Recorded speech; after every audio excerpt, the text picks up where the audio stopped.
Hey, I want to talk to you today about gear acquisition, and I might get a little windy because it's also a bit of an origin story. I've made a lot of mistakes, and I kind of feel like maybe going over those. I don't share too much about myself, so I think I'm going to start this video out with why are we talking about gear acquisition? The fact of the matter is that I bought some new ND filters because when I was taking pictures up there at the Provo River Falls, which is a couple of videos ago, I had some 72 millimeter screw-on filters, and my 67 to 72 millimeter ring was for my magnetic CPL. What is it? Circular polarizing filter, CPF, whatever. Anyway, so I was hand holding the rings on the camera while trying to get a half-second shot and not get my finger into the shot, which, as you can see here, I did a couple of times. So I mean, I'm standing in the falls, I've got some ND filters, and I don't want them to fall into the river, and I don't want and I don't want my fingers in the picture either, and I'm trying to hand hold all this for a half-second shot. I mean, it was nuts. But if you watch that video, it worked out a few times, which is fine. But it prompted me to get a brand new set of ND filters. You can't talk about acquiring gear without talking about gear acquisition syndrome. It's not a real thing, but it affects photographers, musicians, anybody where probably auto mechanics, those people that build the fancy cars, that restore old cars. Yeah, you could apply it to a lot of different hobbies and a lot of different lifestyles. But we're talking specifically about photography, and I'm guilty of that at certain points in my life. And to talk about it, I just want to go into the backstory a little bit. In 2016, we had planned this trip to Jamaica, and lovely hat. I had to go there to get this hat. But anyway, we had planned this trip to Jamaica, and it was a long way out. So the only camera I had with me was my trusty, dusty Kodak EasyShare C875. Good camera, excellent camera for when it came out and its price point. But I knew that that's not the camera that I wanted to take to Jamaica. So I did some research, got on eBay, I formed my budget, and I wound up with my Canon T1i. I knew it was a camera that was not in my budget range, but it was one of those miracle finds on eBay where it was half the cost of what you would find at the time. And I got the Canon, I got the 2 kit lenses also, which, I mean, and this bag right here, it all got shipped in that bag. So I've had this bag toting this around for the last 10 years or so. Anywho, and man, I learned how to use that camera,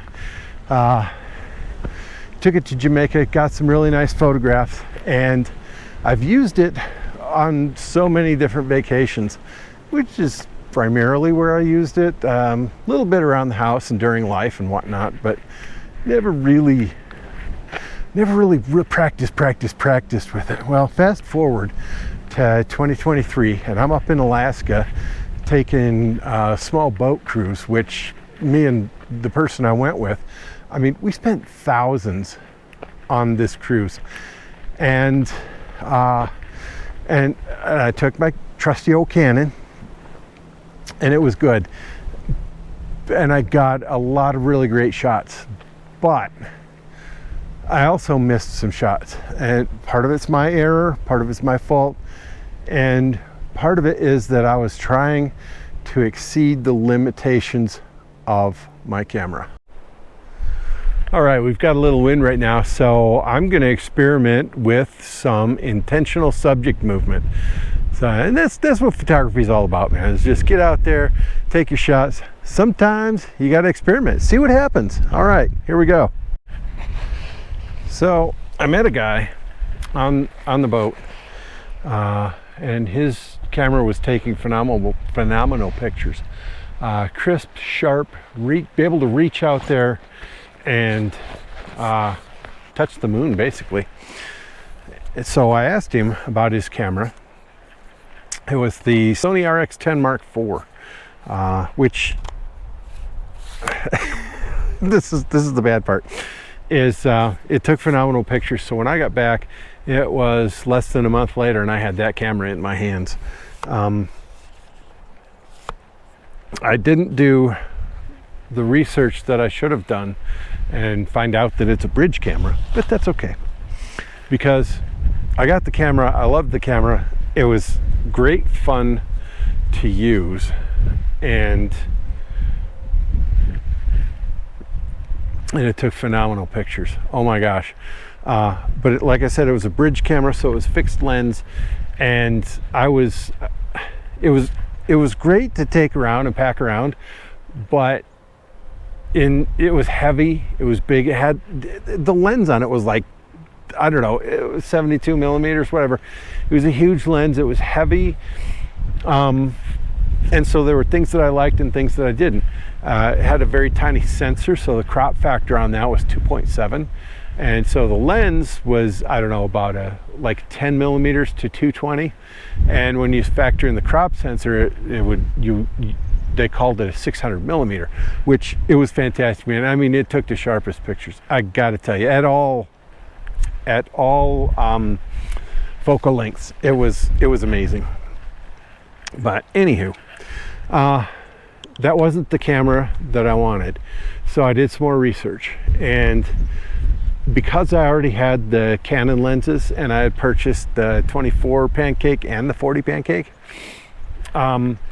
I felt like I wanted to stay in the Canon ecosystem, and so I started just researching the Canons, because I already had their lenses, so why not stay in that ecosystem? And so I decided on the R6 because I was going to save myself $1,000 by not getting the R5. I found a good deal. I got the R6 and the 24-105 lens for just under $1,900, which pretty good deal. The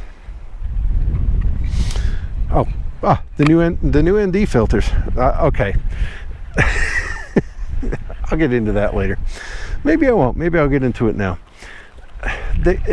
These filters come in this box, and this thing's huge. You can't take that with you.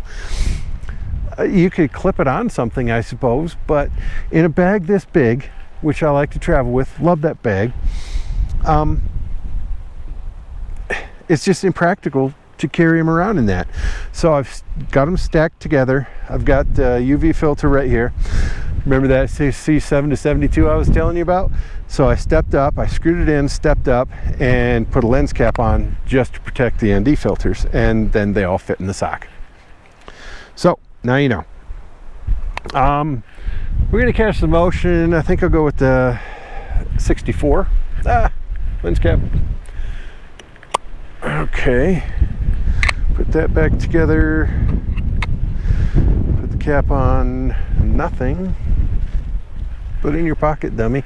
Okay, put these back where they belong, and let's take a look. Frame things up.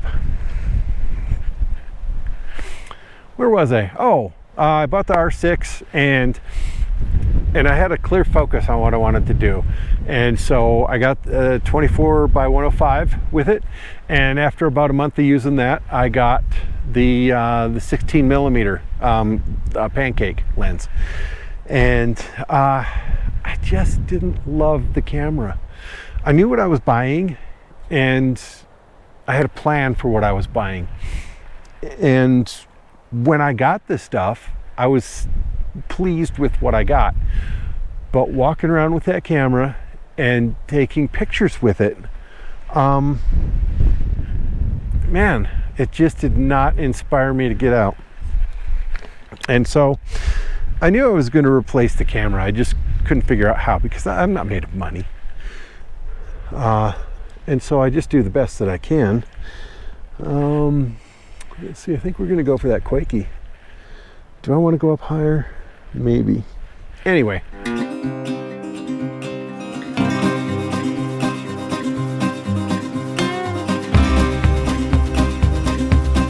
The Harvey kicks. Oh, I'm not on. I'm not on. Anyway, I knew I was going to get rid of that camera, but I couldn't figure out.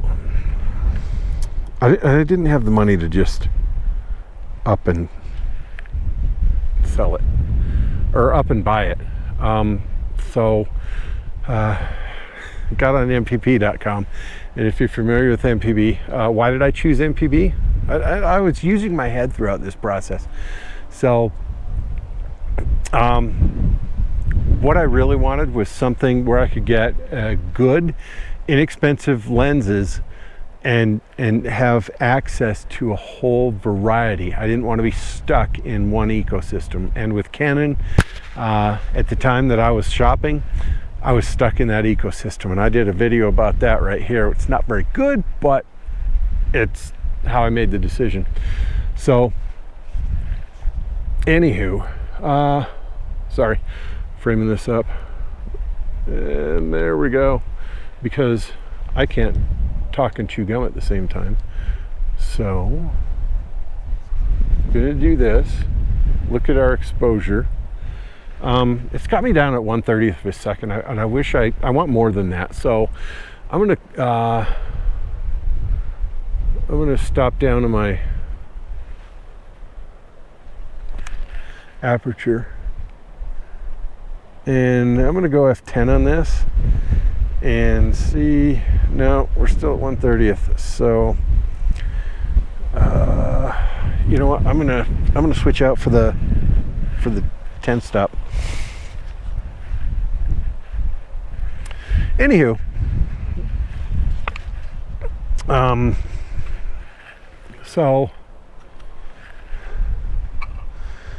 So upon research, and I did a lot of research finding out what I found out, I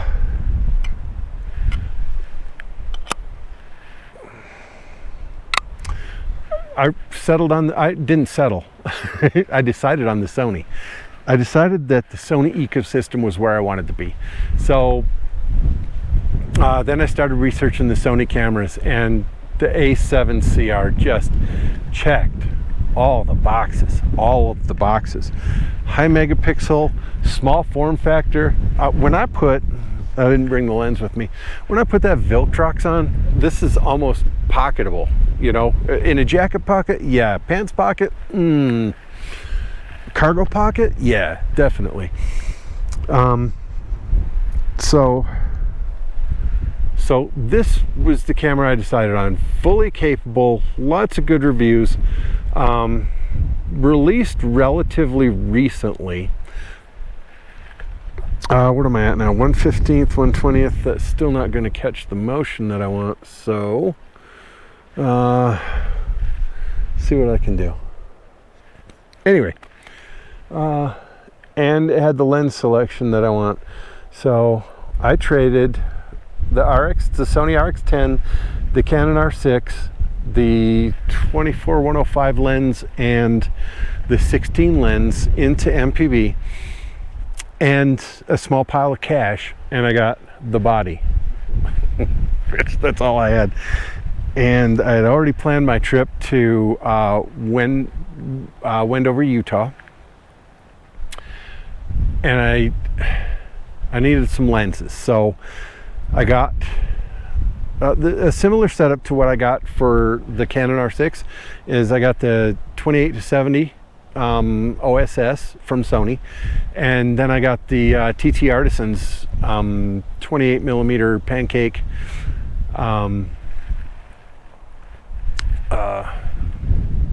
prime lens. And I took those to Wendover, got some great pictures, walked around with the 28-70 all day long in the rain. I mean, it's a kit lens with with weather seal. I don't know that it's sealed, but it says that it's dust and water resistant. So it's a kit lens with some weather resistance. And I walked around and it was drizzling the whole time. The lens was great. The camera was great. I packed this around all day long. I climbed a mountain with it. It was fantastic. I need to release those videos, but I don't know if I can now. I did it in May. But anyway, and so I bought this with intention. Now, did I make a mistake buying the 28mm and then coming back and buying the Viltrox 27mm chip? I don't think so. The 28mm is a APS-C lens, but it's got a variable aperture ring right on the lens, and I love that. I love that about that lens, and it's a good and versatile lens, and you can use it in low light situations, regular situations, and it's a good focal length for this camera, especially at 61 megapixels, which in APS-C mode comes down to 26.6. But anyway, not about that.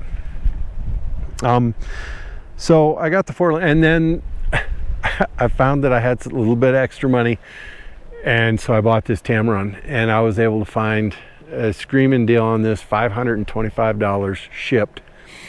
And man, I cannot say enough about this lens. So I got 4 lenses. I got this 28-70, the 27mm chip lens from Viltrox, and the 28mm from TT Artisan.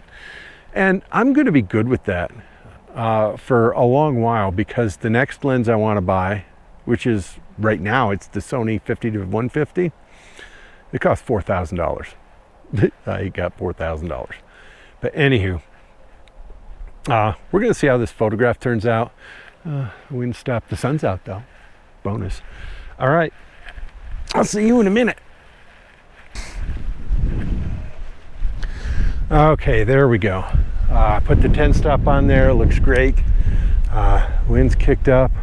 I don't know. I'm going to play with this for a little bit. I'm going to take some photographs. I'll put them up on screen. You tell me which one you like the most.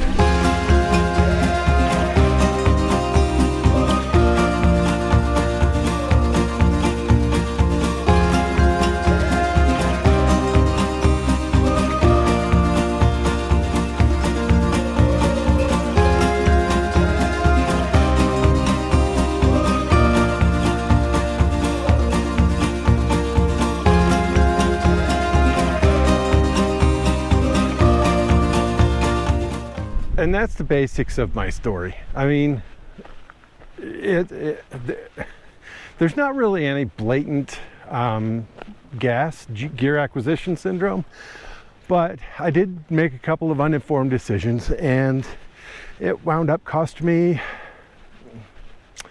basically the price of the Sony RX10. You know, it was a $1,000 camera when I bought it, and again, I got a screaming deal on that. But I think that's the only camera that I bought and didn't research. You know, when you live in a photography equipment desert like I do, you can't go out and go down to your local photography shop and test out how things feel in your hand. So you kind of just have to go with how other people are talking about it. And so I bought the R6. I wasn't happy with it. And so I got rid of the whole kit and caboodle. I lost $1,000, but now I've got a camera that I'm set up with, man. I'm going to keep this around for a long time. And like I said, it's got a mount that there are hundreds and hundreds of lenses for. As soon as Sony releases a camera, they release the mount and the specifications, and you're good to go. That's one of the reasons that I bought the camera. That, and it's super competent and 61 megapixels. But now for the TLDR.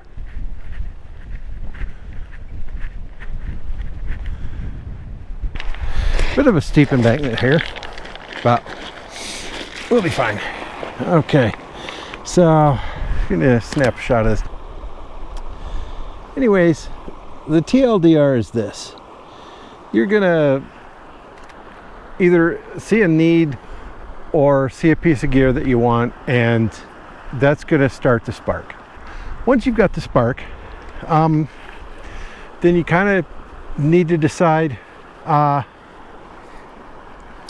what your budget is for that piece of equipment, and can you afford to buy that, because you don't want to go into some serious debt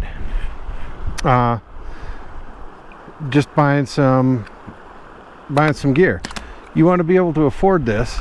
Step 3, do your research. Okay, man, that Sony was an impulse buy, the RX10, and like I said, it was a good camera, but it wasn't for me. And if I'm being honest, I didn't even know that it was a bridge camera. Step 4 is to consider buying used. And I like to use MPB because they will show you photographs of what you're going to get. And not just that, but on most of their equipment, except for maybe like the seriously scratched and ultimately dented stuff, they're going to give you a warranty on that. So I like MPB. I've bought some stuff off of eBay, and I've had a lot of good luck with eBay. But I also believe that some of that is luck. Like the 40mm for the Canon my Canon T1i, I purchased that, and I knew that it had a broken focus ring. And I also am handy enough to know that I can fix that. So I got a $120 lens for 70 bucks, and it was a piece of cake. A little bit of JB Weld, and boom, I was done. So I had a brand new lens, and it worked perfect. It still does. But yeah, consider used.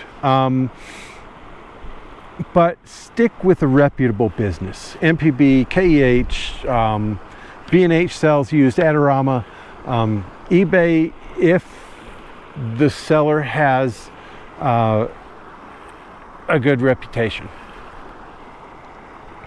And then last but not least, do what I'm doing right now. And when you get your stuff, give it a workout. I've had this, had my Sony for about 4 months now, 5 months going on.